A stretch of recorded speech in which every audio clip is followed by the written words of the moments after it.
जय हिंद फ्रेंड्स।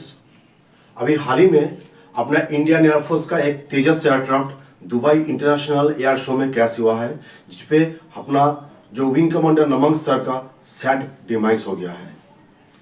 उनके जो एयरक्राफ्ट क्रैश हुआ है उसके बाद में दुनिया भर में एक बात बहुत चर्चा में आया हुआ है, that is low altitude negative G manoeuvre. बहुत लोग ये टर्म्स यूज कर रहे हैं, बट बहुत लोग इसके बारे में सवाल भी कर रहा है कि ये है क्या, क्योंकि मैं इंडियन एयरफोर्स का एक्स सर्विसमैन हूँ और मैंने काफ़ी सारे क्रैश अटेंड किए हैं। तो अभी मैं जहाँ काम करता हूँ वहाँ पे कुछ ऑफिसर्स एंड कुछ अदर स्टाफ्स मुझे ये सवाल किए कि what is low altitude negative G manoeuvre, इसके बारे में थोड़ा बताइए। And they have requested to make a video on this so that people understand that what is what.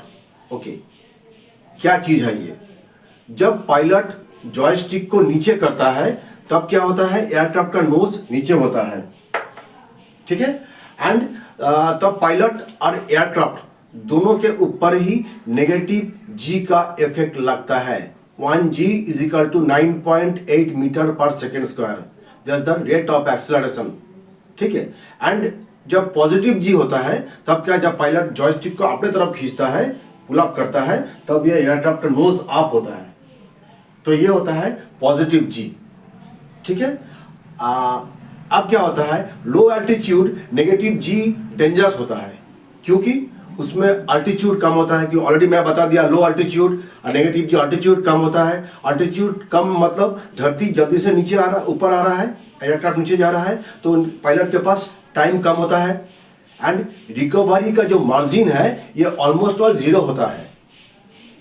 Just 0.3 to 0.5 second का अगर डिले हो गया ना तो इट मे बी फेटल, क्योंकि एयरक्राफ्ट का स्पीड इतना होता है कि वो that will going to hit the ground, ठीक है। Now coming to the effect on pilots body in negative जी।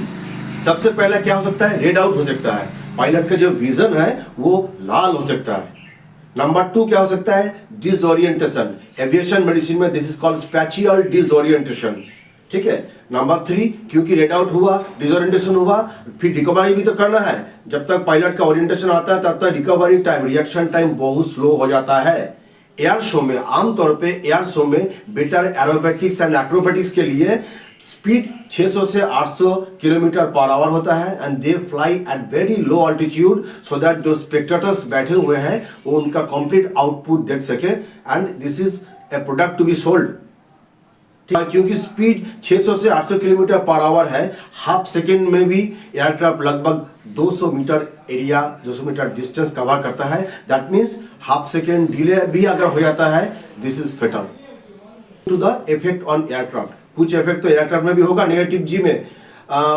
ये जो LCA, अपना जो LCA है, तेजस है, light combat aircraft, it is capable to -3.5 G से +8.0 G तक ये झेल सकता है इफेक्ट। के लिए भी क्या होता है ना, जैसे इंजन में फ्यूल का आना थोड़ा सा कम हो सकता है। नंबर 2, फ्यूल का आना अगर कम होगा तो क्या होगा, थ्रस्ट कम हो जाएगा, ठीक है। एंड जो कंट्रोल जो फील है वो फ्लोटी हो सकता है।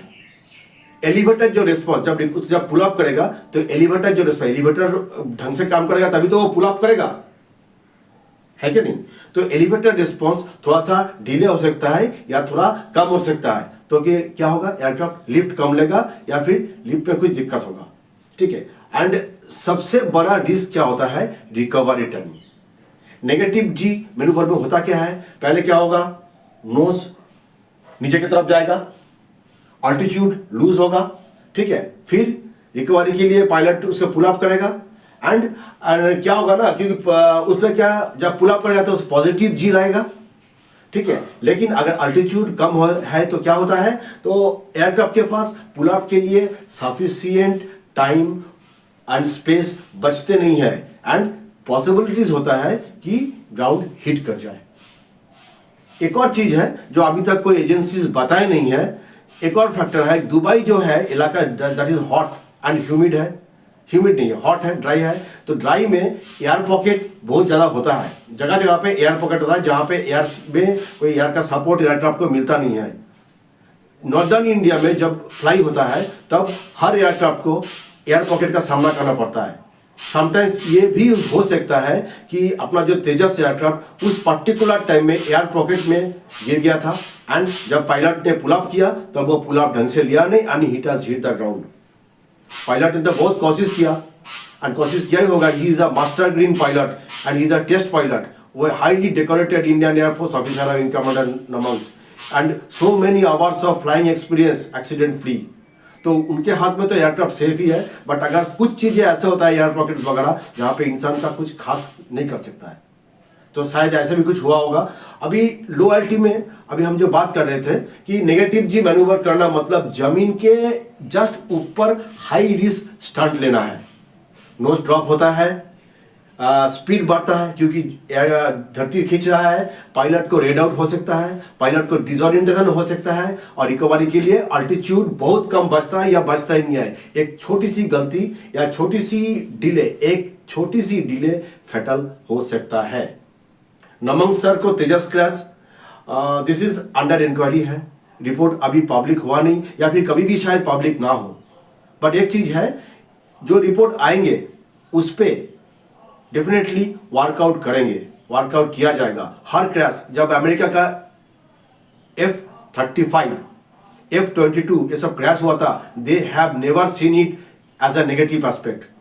This is a part and parcel of life. Combat flying या एयरक्राफ्ट टेस्टिंग में पार्ट एंड पार्सल है। वो चीज़ों को इन्वेस्टिगेशन करके जो सामने आता है उस पर वर्कआउट करके एयरक्राफ्ट को और बेहतरीन से बेहतरीन बनाया जाता है। एंड हम लोगों का नमन सर के ऊपर में रियल ट्रिब्यूट तब होगा जब हम लोग एयरक्राफ्ट को और बेहतर से बेहतर करेंगे, and Tejas will emerge as the one of the finest aircraft of the world, and ये होके रहेगा। मेरा वीडियो आप लोग को अच्छे लगे तो मेरा चैनल को सब्सक्राइब जरूर करिएगा, एंड मुझे इंस्पायर करेगा so that I can put so many things better आप लोगों के लिए। मिलते हैं अगला वीडियो में। जय हिंद।